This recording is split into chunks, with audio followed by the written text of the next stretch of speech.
Okay, so of course I got about 10,000 comments in 15 minutes, so I'm just going to jump right into getting to answering them. And I want to remind everybody that I do offer this service of responding to random queries regularly through my Patreon for the $10 plus tier. In the case of today, I just wanted to really just have a random spattering of questions which I could choose from, pick and choose from which ones I wanted to answer, rather than, being compelled to answer whatever I was being asked. But, so if you didn't get your comment read in this, just know that there is a way to get your question answered if you really wanted it.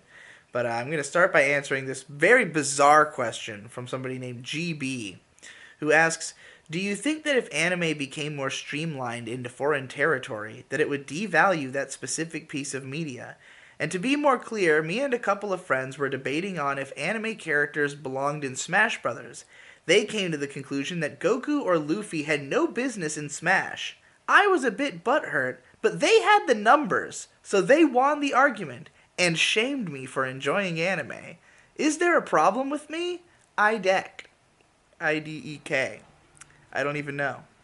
So, this was a very bizarre question because, first of all, the question of do I think if anime became more streamlined into foreign territory, which I assume means if they made it more, if they made it more appealing to other territories, would that devalue that media? No, it just changes the value of it. It just becomes a different kind of thing.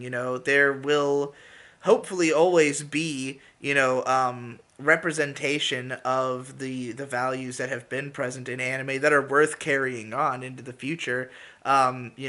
If hopefully nothing that is powerful about the message of anime is lost to time, but for anime to take on parts from other places and evolve and be able to say new things and send new messages, I think is a good thing.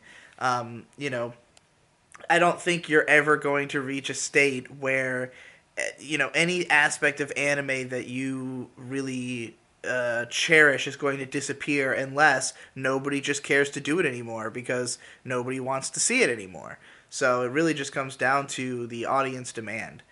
But anyway, it says so. For continuing from there, whether or not anime characters belong in Smash. I mean, there's plenty of characters in Smash who have been in anime. I mean, there's been a Fire Emblem anime that had some of the characters, I believe, in it.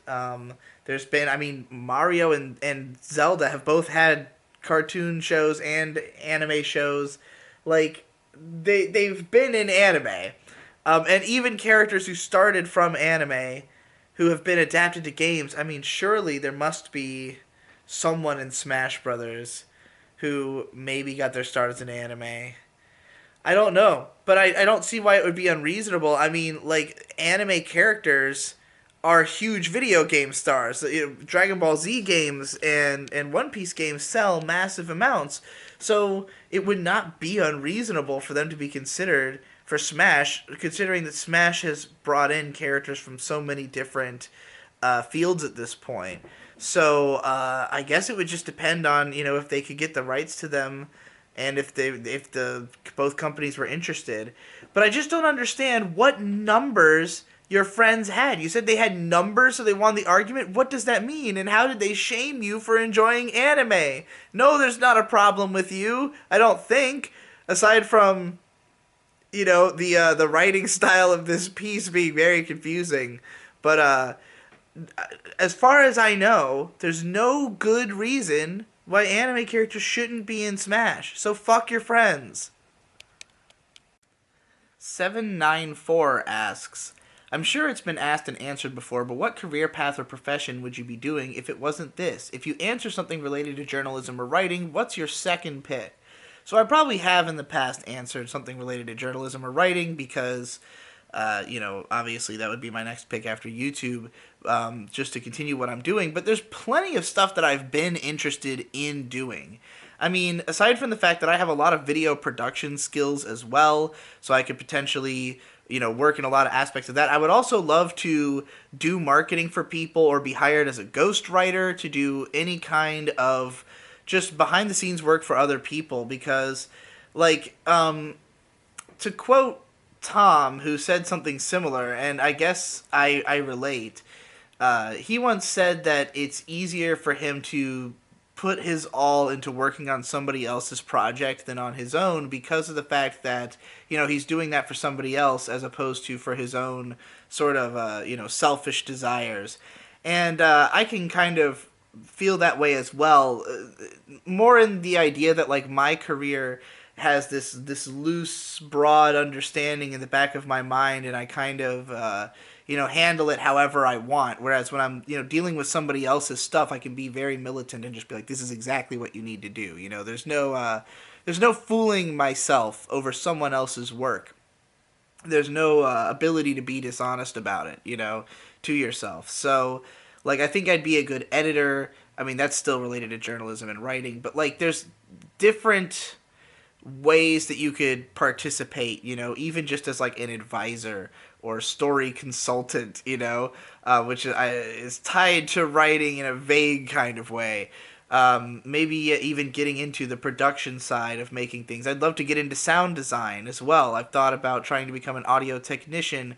You have to collect a certain amount of equipment and experience to do that, but maybe I could intern somewhere to learn how to do, the audio side of things. Or just try to become a radio personality or something like that.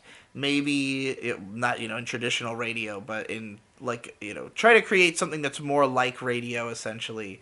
I mean, there's a lot of different permutations of what I already do that just like make sense on different platforms or with different release strategies. So I'd probably explore some of those things even if I wasn't doing YouTube itself. But even beyond that, there was a time where I wanted to become a cook. I thought about going to a culinary arts school, and then I found out how expensive it is, because they don't tell you how much the semester actually costs until you're already given a tour of the place, and then they're like, yes, it is $40,000 a year, and you're like, oh, I don't have that money, and I don't even want to think about trying to accrue that money. So, but you can also, being a chef is something you can sort of teach yourself or get experience doing lower level cooking jobs. It's not like you have to jump right into being a head chef or anything like that, going to some kind of prestigious college for it. But, there's lots of things that you could do. I mean, I wouldn't mind just building things. I enjoy putting things together. I wouldn't mind even trying to, like, I don't know, become a sculptor or something. Just basically, I would take any random avenue down something that seems interesting to do. I tend to favor activities that are thought intensive because it's a way to use all these thoughts that I have and get them out there and express them to people. But I would do that whether it made money or not. If the way I had to make money was by doing something more average and monotonous, there are plenty of average monotonous things that aren't that bad of a thing to do. That's why, like I've said before, I didn't hate working at Target. I just never intended to work there for long. But like, it's the mindlessness of just stocking shelves is not like, it's not hell to me. It was more physical work than I really could do while also maintaining the level of like trying to do shit online that I was doing, in my personal life. But like, if I could find, I've talked before. Said I could do data entry. Like literally just entering data, making lists, just copying information from one file to another. That is the kind of thing that I do not mind doing. I can turn my brain off and, think about other shit and listen to music while I do those kinds of things. So, I just see it as like there's a ton of options, but why not do the thing that you want to do the absolute most out of all of those if you can? And that's been my general approach to life. Lost Trigger asked, what are your plans for the channel and where do you see it going this year? Well, I've already written out certain plans for a large amount of content that I want to come out this year that either continues series that have been on hiatus that I want to come back, that I think should come back soon, that, maybe I think there's still desire from other people or desire from myself for them to continue, as well as to just find a better balance of like long form and short form content, because essentially when I was paying Devu to edit for me, we got to a point where I was really trying to get him to basically do the higher quality content while I focus on just getting stuff out more frequently, because there was no real sense in just having stuff be in the middle, basically. If Devu were to edit like a 7-minute video just like reviewing an anime and it's not like a particularly impressive edit, then it basically meant no difference in that video's success between that and me just slapping together like random clips from the first episode and releasing it as fast as possible, you know?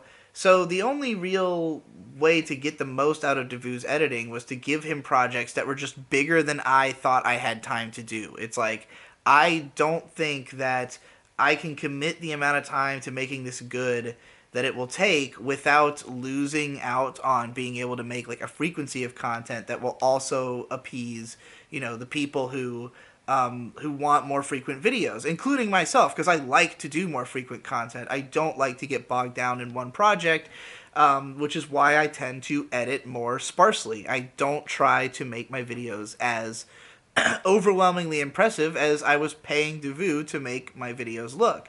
But the fact of the matter is that I just could not afford him anymore, because the way that I had been paying Devu was scaled based on what I had been making. Like, I always wanted him to be making an amount that seemed fair in like in comparison to like what was I, because my part of the work is to have the idea, to write the script, voice it, and then hand it over to him.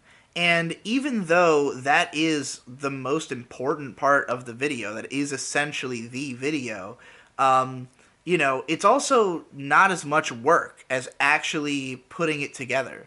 So the way I always saw it is like he deserved a considerable chunk of the pay, and if I was making enough money that he could have a living wage being my editor, then I thought it was fair for him to have a living wage being my editor. However, in the like early period, I was not paying him nearly that much because I was not making nearly that much. He originally was working for his dad, and you know, eventually left that job to work for me when he could afford to. But like, you know, there came a point where I could pay him $1,000 every month to edit for me, and I would only ask him to make one video because I was giving him projects that take a month to complete, because that is the scale of project that would, you know, that would basically require Devu's editing to be good, you know, to be something that's worth, that maximizes its potential. You know, it has to be a project worthy of that scale. But those projects just don't recoup the amount that I was paying him, you know? Like, they're worthwhile in the sense, and like, I always looked at it as people are paying me because they want there to occasionally be content that is of the highest possible quality. And I think that I can provide that, you know, in my own editing, but it really is circumstantial to the project at hand. Like, there are certain projects that, like, okay, last October I wrote this video that is exactly one I would have given to Devu before. And the reason that it would have been so expensive to do that is because I reference a fuckload of shows in this script that I have seen because I've incidentally watched all of these shows over the years. But for me to hire an editor to do this, that editor will have to watch all of those shows. They will have to find clips that look good from all these shows, find a way to creatively match what I'm saying with those clips, and edit on top of that as they see fit, you know, to make the video entertaining. So it is a lot of work. It deserves a lot of money to do something of that scale. And like, you know, for me, I write this script and I think, I want to do this video the justice that Devu would have done to it. But whereas back then, I could just throw $1,000 at Devu and he would have a video for me a month later, if I actually have to do that edit, then the question becomes like, well, you know that this is $1,000 worth of editing, and you know you're not going to make $1,000 worth of profit off of it because that's already why you're not paying Davoo anymore. That's already why, you know, you guys went your separate ways because I was, I ran into a huge deficit around this same period that I was trying to pay him even more, and then I started needing money more, and it became a problem for me. So basically, you know, if I'm editing my own videos, by the way, I'm going into this much detail because there's a few questions that we're asking specifically about the editing and about, not having to do anymore. So I'm answering kind of all those questions in one here. But if I'm editing my own videos, then it's always going to come down to like calculating how much editing is this video worth, essentially. Like, how much impact do I think this video will have? How much will it appeal to my fans? How much will it get in views? How much money will it make? Will it drive patrons? Will it be an impressive video? Or will I, in putting all that extra effort in, have wasted time that would have been better used on smaller content, all of which has the potential to go big? Because, sincerely, some of the videos that I spent the least time on are some of my most iconic, most viewed, most, famous videos. And even some of those are the ones that drove patrons. They are good videos because I can make great videos in a short amount of time. So, like, going into a huge project is like, this might stunt me from making something that will blow up, that will really resonate with people because it was a project that I could... Even something like my light novel, I wrote volume 1 of Kusomega in a day, but I'm extremely proud of it. It's in my opinion, the best thing I've done best thing I did in 2019. And working on volume 2 and coming up with the rest of the story has been gratifying for me, and I want to bring it to the world. And I am really excited about fiction writing at this point. I've already got ideas for follow-up stories, so I'm excited about that element of my career the most. And I look at it as like, if I have a video project that even if I know it would be good and I know it would do pretty well, it's going to stop me from being able to work on a book or maybe, come up with some new merch and do some fun shit with that, or keep up with the current anime and have actually things to say about stuff that's coming out, launch the Content channel, which I have a lot of hope put into that, for bringing me and Nate together and giving us the opportunity to do something live in person. Because for me, the central goal of this whole PCPHQ idea has always been that if you have two people who do YouTube in the same space, then they will always have someone they can work with. And I've never had that. I've never been around somebody who exclusively does YouTube. Even when I've had other members of the PCP around, none of them were YouTube-centric people. So, I've always wanted to have Nate specifically living close by so that the two of us could work together on growing a YouTube empire together and coordinate our plans better around each other, and then be able to grow a platform that our other friends can then use, and benefit from themselves with us at the core of it, sort of. So, like, my hopes for my channel and where I see going this year. For my main channel, I think that it will be largely business as usual, but I want more bigger videos to come out. And I just so happen to have one in the works that is my top 13 anime staffers of the 2010s, and I'm really planning to go in on this one because this is one of those rare scripts where it is legitimately, like, I think a video that will appeal to my fans the most. Like, it's the most... using my powers for good, essentially, video that I could make. So I'm excited about it, and I want to put some real effort into making it a fun video. So,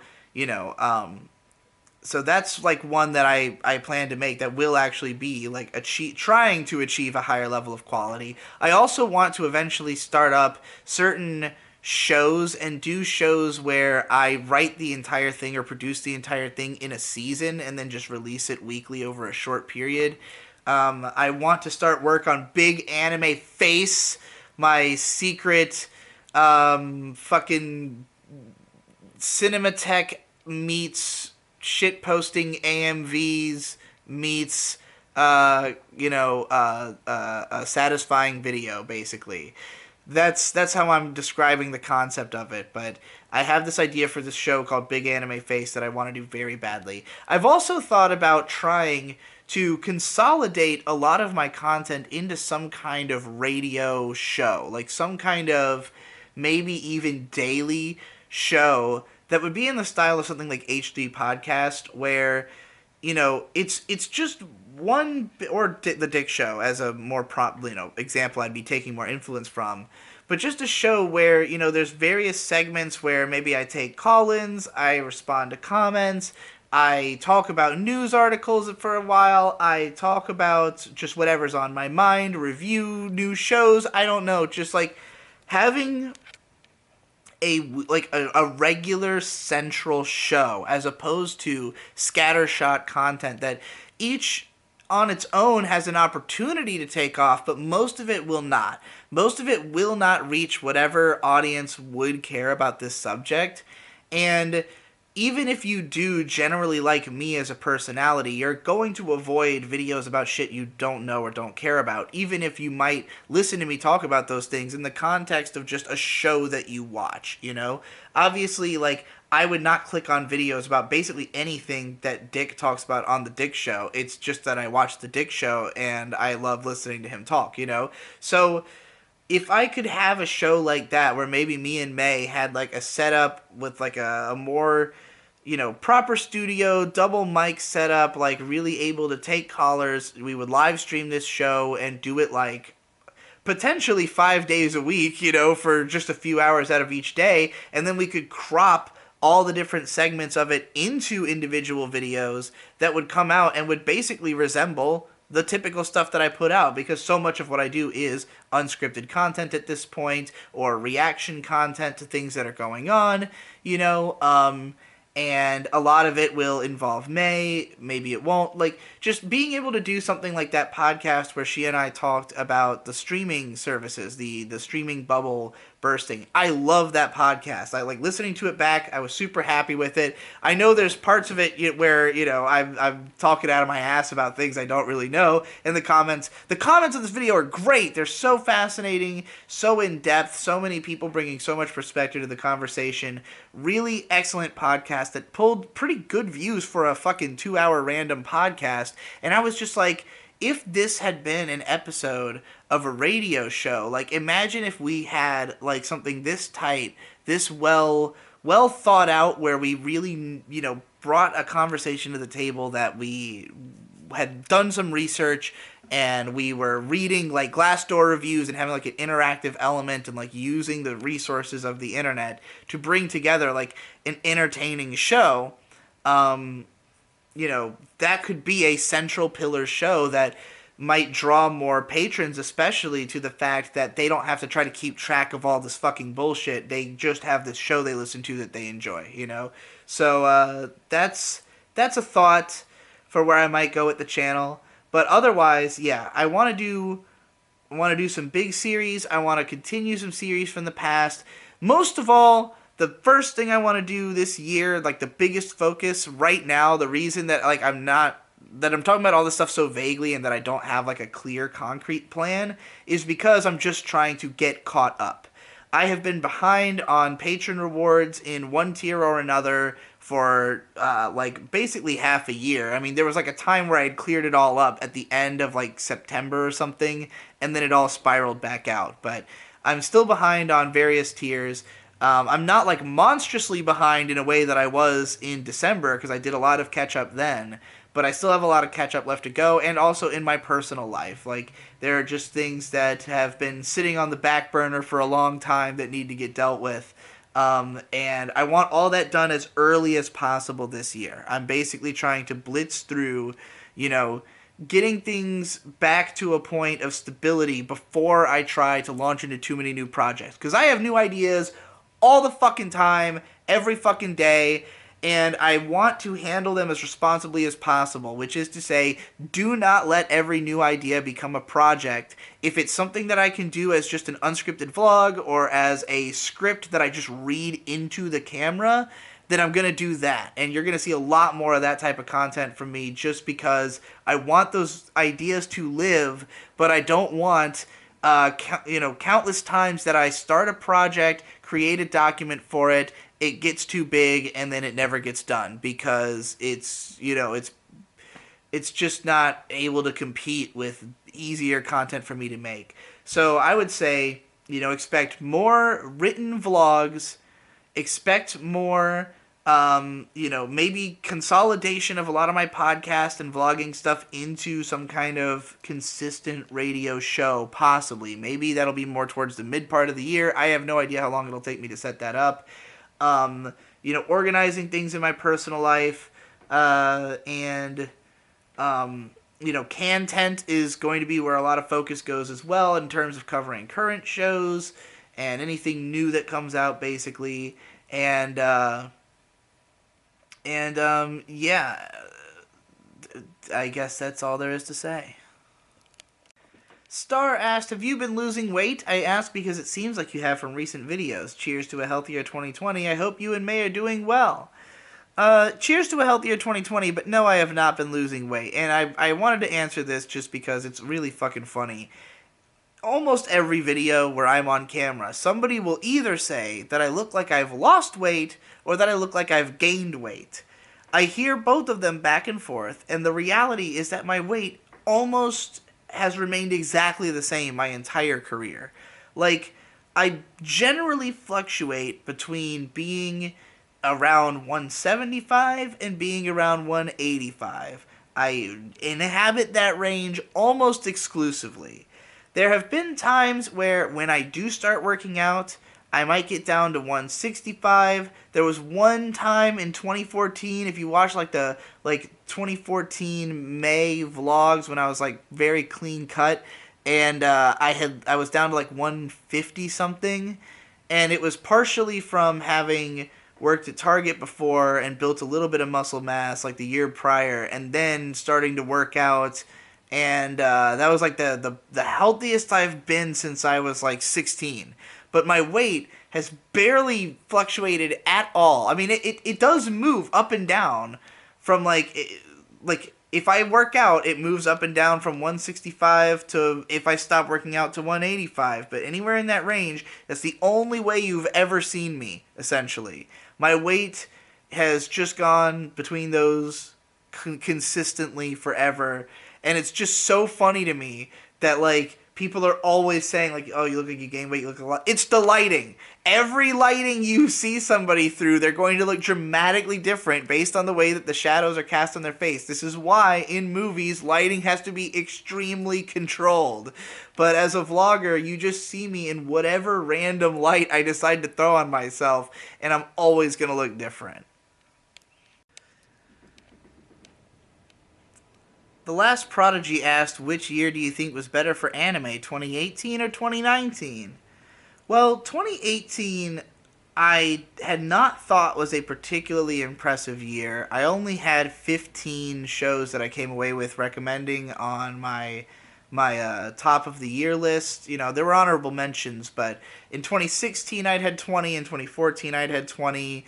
2014 was like an incredible year. 2016 had like a lot of pretty good shows, and then 2018 had like a few real bangers and then a lot of decent shows, but like even then it was less than 2016 in my opinion. So like 2018 was kind of weak, and then 2019 I cannot speak as like conclusively about, because the only years where I've seen every anime that I thought I would enjoy were the ones that I've made lists for, you know?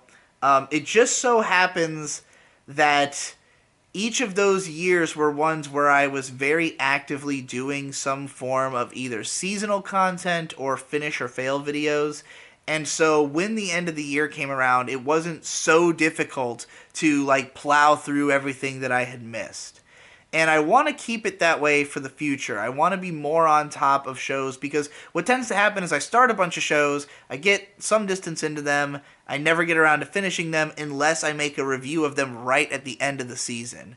And if I don't end up doing that, if I'm busy with something else when the next season starts and I just don't, or I'm too focused on the new shows and not on finishing the old shows, a lot of stuff goes unfinished.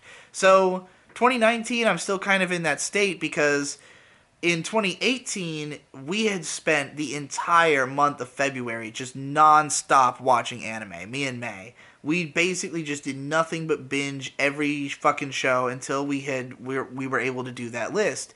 And it was mostly just because we were really depressed living in Boston and being forced to live there for a few extra months because we wanted to leave, but our landlady was like, you have to pay through the end of your lease, whether you stay here or not, basically. So we stayed a few extra months and we were just so cold and sad in this house that we just cuddled up on the couch and watched anime for a month. So currently, we do not have time to do that because May is back in school. She's busy with work. She's not capable of just marathoning anime all day with me. I have other things I want to do. The turn while I love having those things completed, having one of those lists in the bag, obviously it's a ton of work for a single video. And I did not keep up with stuff as well in 2019 as I had done in 2018 because I didn't do Finish or Fail consistently through the year, or possibly at all, maybe only at the very beginning, if even then. I don't remember doing any... No, yeah, at the very beginning of the year we did Finish or Fail, but I think it was for 2018 shows. So, yeah, have not done any, catching up with 2019 shit. I finished Mob Psycho from the winter season. That show was great. Most of what came out in the winter was either not good or disappointing. And the same goes for the spring. And, I did not finish Carol and Tuesday, which I've heard from some people don't like it. Some people thought it was great. Some people thought the ending was disappointing. I don't know. I'm going to watch it for myself, But, that's just a big omission. I had been really excited about Sada Zanmai at the start, but we watched half of it and just weren't really getting much out of it. And we had also done the same thing with Mamoru Penguin Drum right beforehand, so I was kind of feeling like maybe I'm not as in love with Ikuhara as I am with Utena specifically, Maybe it has to do with the way that he writes his own scripts, but in any case... things started to pick up in the winter or the summer and fall, but those were also the seasons where I was paying the most attention because me and May did, seasonal first impressions. We covered most of the first episodes. In some capacity, I started up Content in the fall season, so I watched certain shows through to completion that were very good, and fall in particular had all kinds of stuff I was excited about that I haven't even gotten to yet. I mean... we finished Beastars. That was great. Cautious Hero was just okay. I was never that into it in the first place, but pretty much just watched it for content. But, Babylon's been great. Blade of the Immortal's been great. I was excited about some of the other shows that started, like No Guns Life, that I haven't even watched past the first episode of. The summer season, I covered a lot of shows. There were a bunch of, fun, okay shows from that season, like Lord El Meloy II or Accelerator, that were just, just fun to kick back and watch. But Dr. Stone in particular was, the highlight, I think, of the year. That was probably, the first, hype kind of shonen anime that did anything for me in a very long time. So I milked the fuck out of it. It was also very fun to get to watch Arifureta. So, I had a pretty good time with the second half of 2019. I don't know if it was better or worse than 2018 because I haven't really, finished enough shows to stack them up next to each other. 2018 had the second half of the second season of Sangatsu no Lion, and basically the entire span of that show's airing, all those years are blessed by having that show there. So it's a strong advantage to have, but, the next best thing was Devilman Crybaby, which is not, a 10 out of 10 show for me, in the way that, in 2014, my whole top, 5 are either 10 out of 10 shows, or shows that, I think my top 7 or 8 from that year were all ahead of Devilman Crybaby on my top of the decade list, you know? So, like, could 2018 put up with 2019 if it had a 10 out of 10 show in the end, or if, you know, I ended up with several shows I felt very strongly about? I don't know. It remains to be seen, but I definitely thought that it at least could contend without question, and, you know, could pull out ahead if I end up liking as many of these shows as I think I might when I finish them. Alex S. asks, how to beard like a digibro? Don't shave. That's it. I do actually shave my neck sometimes because otherwise my neck beard will outgrow my beard. But then sometimes I just shave it the once and then just let it grow, not eclipsing my beard. But I mean, you should shave if you can't grow a beard until you can, because it does grow back hairier. Lol asked, are there any hopes for anime streaming services? Actually, I think there are some decent hopes because while we were ragging on Crunchyroll and Funimation for their poor reviews on Glassdoor, the overall sentiment seemed to be that both of these companies had recently been taken over and that it was likely that the parent companies were just going to strip the assets out of them and release them through some other means.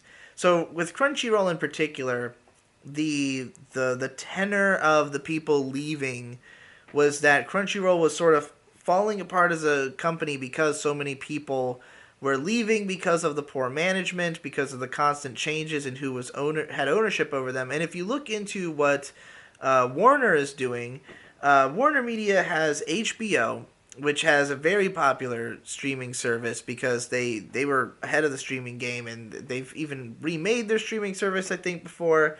But they also own Cartoon Network, and they're planning to launch a block that is the, I think, Toonami on HBO block of anime, curated by Crunchyroll, they say. So it seems like this is what would naturally eventually be the fate of Crunchyroll. They're using the branding of it to draw anime fans, you know, who might trust the branding of Crunchyroll into HBO, so that they can have access to both that and other things, you know, and eventually perhaps they'll just take all the things that are successful from Crunchyroll, put it all into HBO, and then Crunchyroll will just quietly die. Who knows if HBO will bother to, you know, grab all those old things and stuff like that that's on Crunchyroll. But honestly, a lot of that stuff is also on Amazon. You'd be shocked how much old, weird, classic anime is available on Amazon Prime, which I have Amazon Prime, so I just happen to have access to it. But, you know, I think that with anime being something that these bigger platforms want to be interested in, and with the fact that only really, I've said this before, that I don't really think Crunchyroll, like, while it does benefit smaller anime in that anybody watches them at all or finds out about them, you know, in the West, for the most part, if a show's not getting enough viewers to, you know, to make money through Crunchyroll, then it's no benefit to them. And so the only shows that are really succeeding through streaming are the big shows, the ones that draw people to the streaming sites. So, you know, if HBO Toonami puts JoJo and Boku no Hero and Food Wars and all the stuff that works on Crunchyroll on their site, what the fuck does anybody need Crunchyroll for at that point, you know, other than people who are watching those more obscure shows that they basically just grab hoping that one of them will happen to, I don't know, maybe take off for no fucking reason, you know, because they can get the license cheap enough, I guess. I frankly have not even understood a lot of the acquisitions that some of these companies have made, other than desperation to have as much as possible, you know? But then they do nothing to market it, so it just wallows, it just languishes and nobody watches it. What the fuck is the point of having it, you know? You can market anything. They don't try, though. So basically, I don't think they deserve to live, but I think that the companies that are taking over them will probably roll their properties into more successful platforms, and ultimately that might be better for anime, because I think the best thing that anime that's coming from anime being on streaming services is probably the Netflix originals. Like, there's clearly something very alluring to studios about getting to work with Netflix, and we've gotten a lot of like high quality experimental and interesting stuff out of those collaborations, and definitely a lot of originals. So I think maybe if more of these platforms really were trying to draw in anime fans by making, actual anime originals and not what the fuck Crunchyroll was trying to do, then maybe they'd draw enough anime fans to the platform that we'd actually pay for streaming services. But I mean, like, there definitely is changing habits with newer fans. Like a lot of people who are coming into the fold now, they do not know how to pirate. They do not have the long experience someone like me has with, just pirating everything. And I think those are the people who would be the most interested in watching these original shows. People who love anime but don't really know how to find things outside of the matrix of what streaming sites they're on. Those people will be the most likely to watch just whatever that streaming site promotes. And Crunchyroll, again, foolishly just promotes stuff that's already popular. They don't really like make shows popular that are on their platform. Whereas, Netflix, if they have an original, I mean, they don't push all of their originals as much as they should, but at the very least, most of those shows will have some viewership just by way of it being like, even the fact that Netflix has a curated selection and therefore everything gets more attention. Just the platforms with the smarter business practices will pick up anime and do something with it. Whereas, the ones that are operated poorly will likely be peacefully sunset. 11 Too Many asks, how do you feel about the massive subscribers who don't watch and haven't bothered to unsub? I'm always very curious about it because obviously to some extent there are people who just only watch certain videos. Like, I can still pretty regularly get videos up to like 50 to 70,000 views just by talking about things that are more relevant to more of my audience. And you can see a very big gradient in view counts depending on like how obviously relevant something I'm talking about will be to people. But like, so I don't know how much of the audience are people who just will only click on videos they care about. I don't know how many of them are not even getting pushed to the videos because of the fact that if you don't click on a channel's videos for a long enough time, YouTube will not keep even having them show up in your subscription feed. I think that's the main way that people stop getting recommended channels. And supposedly the way that YouTube's feed actually works is that it only pushes to like the most active 10% of your subscribers first, and then based on how well it does among them, it then posts to the rest of your subscribers or something to that effect. That's what I was told a few years ago. So if that's true, then it's possible a lot of people just don't even see the videos.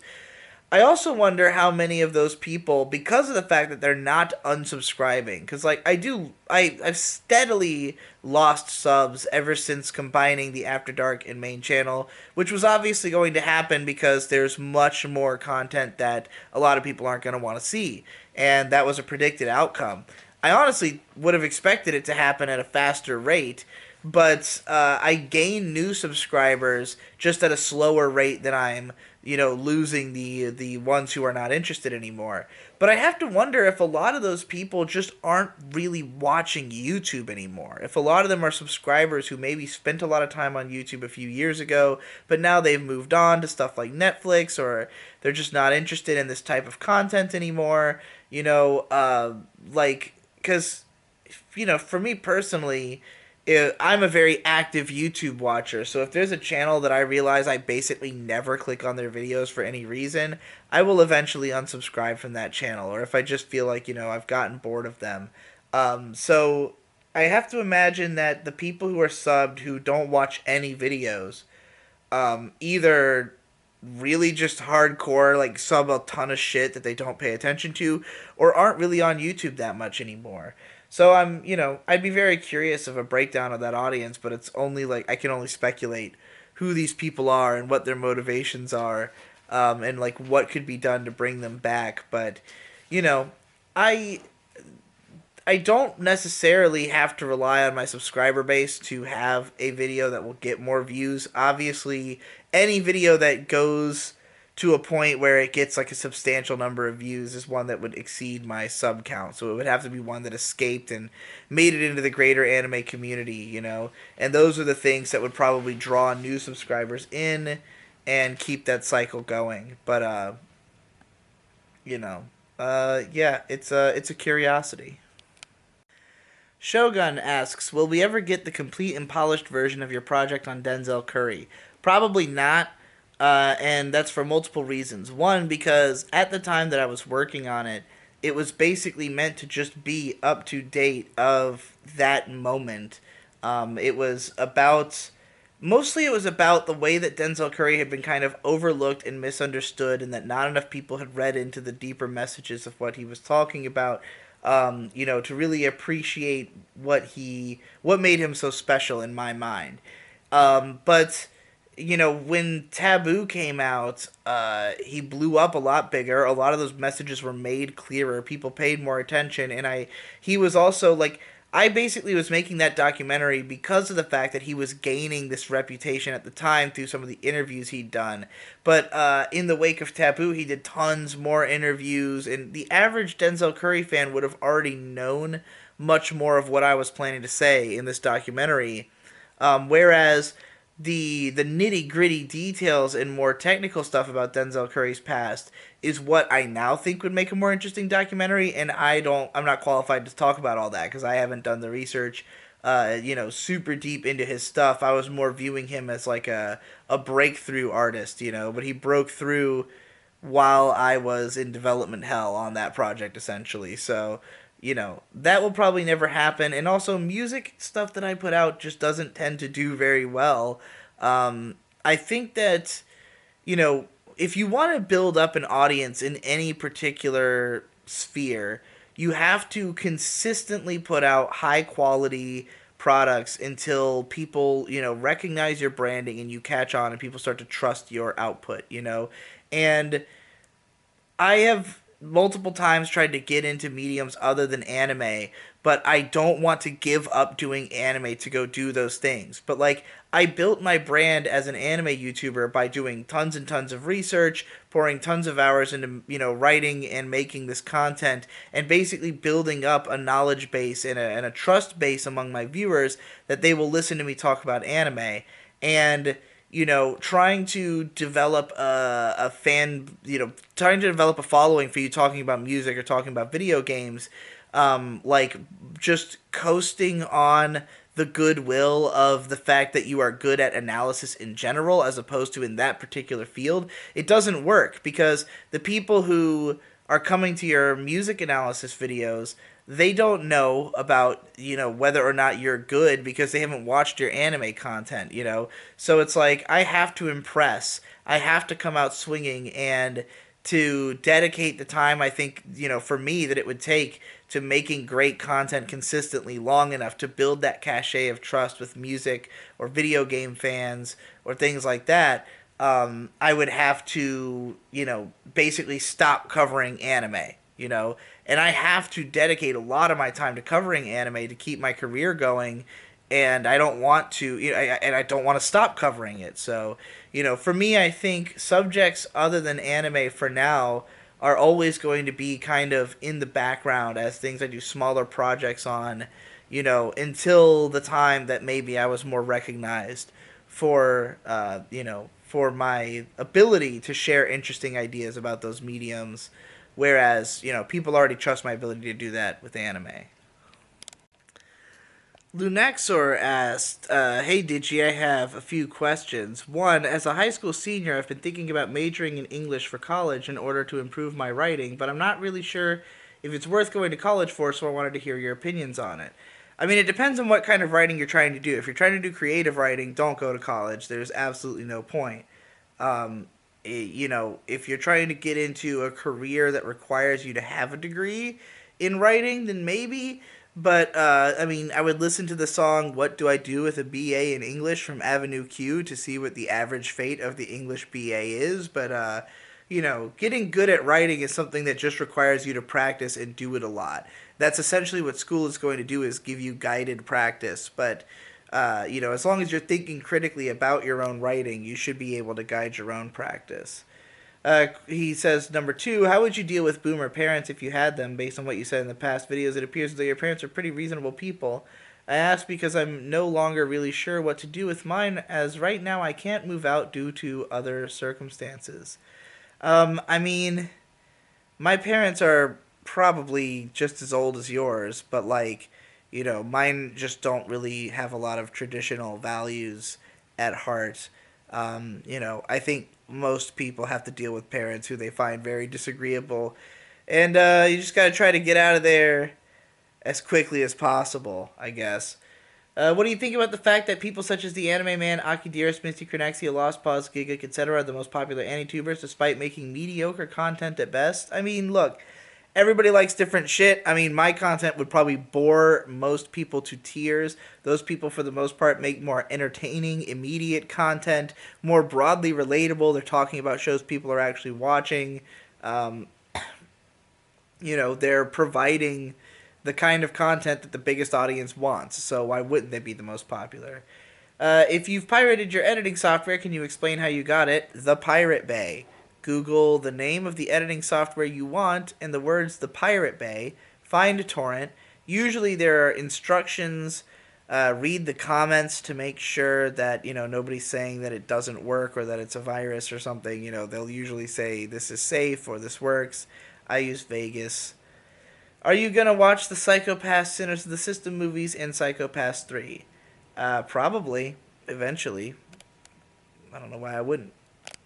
A Gucci asks, how do you stay casual friends with people with such different opinions than you? You responded to Ben a lot on Twitter for a while when he got deep into his communism, but I don't understand how you can keep a friend with such different beliefs about politics without feeling like you need to resolve it immediately with a lot of arguing. How bygones can be bygones over something like that, or if you just accept that he's wrong but also that you can't do anything about it to make him right, what has to be wrong with your ability to argue or his ability to have an honest conversation? Okay. I found this to be a really kind of baffling question because to me it's so obvious that why the fuck do I care about his fucking politics? Like, could you imagine if you only interacted with people who you agreed with? Like, even on most things. There's no, first of all, like, there's nobody who I agree with on everything. Nobody. There's some people who I agree with on many more things than others. But I can easily be cordial with people who I disagree with on most things, especially because, like, first of all, I believe in democratic process. Like, whatever the most people think is right is ultimately the thing that is going to be chosen. That's a fair enough prospect. And it's ultimately up to people who believe that they're right to educate others. But there will always be evidence for both sides, disagreements on what's true. And no matter how much I think that I know what's best, I cannot guarantee that I do know what's best. I am not so like full of myself to think that I have all the answers and that nobody else might be correct. Maybe they know something I don't, or maybe both of us don't know what the fuck we're talking about. Like, I don't really judge people on their worldview. I judge them on their actions, on how they actually behave. Like, in the case of Ben, I am nowhere even close to being as annoyed with his actual politics as I am with the way that he presents his politics and the way that he very aggressively just feels the need to like react to everything through a political lens. That has nothing to do with the politics themselves, but just with the personality of Ben, which is all that matters. I don't care about anybody's politics. There's people who, if you disagree with me on everything, but we can have a cordial conversation because we have hospitality towards each other as human beings, then there's no reason that we would have any hostility or any inability to communicate amicably. Now, there are certainly some people who I probably would be offended enough by their existence or their beliefs that I would not want to be around them or would be uncomfortable. Like if I was around somebody who I knew was a murderer and like a remorseless murderer, I would probably be very uncomfortable, because I would know that this person has like crossed a moral threshold where I don't know if I can feel safe around them or, consider them redeemable in a moral way, But like, even still, like I don't know that it would be impossible for me to be friends with somebody in those circumstances if there just was I mean ultimately it's like I can hold it against you, but can I actually change you? You know, like, what good does it do me to pretend you don't exist or to not communicate with you, even if we feel differently? You know, like, how will it benefit me in any way to put a distance between me and you from our disagreement? I mean, I certainly can't affect you anymore if I do that. Like, I would much rather that, you know, because we can amicably communicate, we continue to hash things out and to have conversations until maybe we develop more of an understanding. I'm always willing to come back to the conversation as long as it doesn't become a shit flinging fight, you know? And like, you know, between me and Ben, things can be a little bit tense because of the fact that we both, you know, have people who we agree with or who we side with that the other person doesn't like, you know, and there's kind of like a bit of proxy war that always goes on when people start talking about their political beliefs online and who they follow, which I hate. But, you know, like, nonetheless, it has not risen to a point where we're like, you know, calling each other names, you know, regularly on the internet, other than like in specific, you know, maybe in reaction to a certain thing that somebody had said or something like that, you know. But like, you know, I can talk to people or even enjoy the content of people who I fundamentally disagree with on things, um, because it's interesting and because they have value as human beings and because their mind might be changed and because there are many things we can work together and compromise on. You know, why fixate on the things that we think differently about instead of the things that we think similarly about? And the funniest thing about this particular comment was you said people with such different opinions than mine. Me and Ben barely have any different opinions. It just so happens that the few things we disagree on are the things that get fixated on because Ben has a very staunch approach to his political side and he really just wants to be like anything that's not exactly what is on my side is like a totally different species from myself, even if literally everything else we agree on except for this one thing, you know. But he considers that thing to be so defining to what the world is and what it means that if you disagree on it, then that's akin to disagreeing on everything, even though from my perspective it's quite the opposite.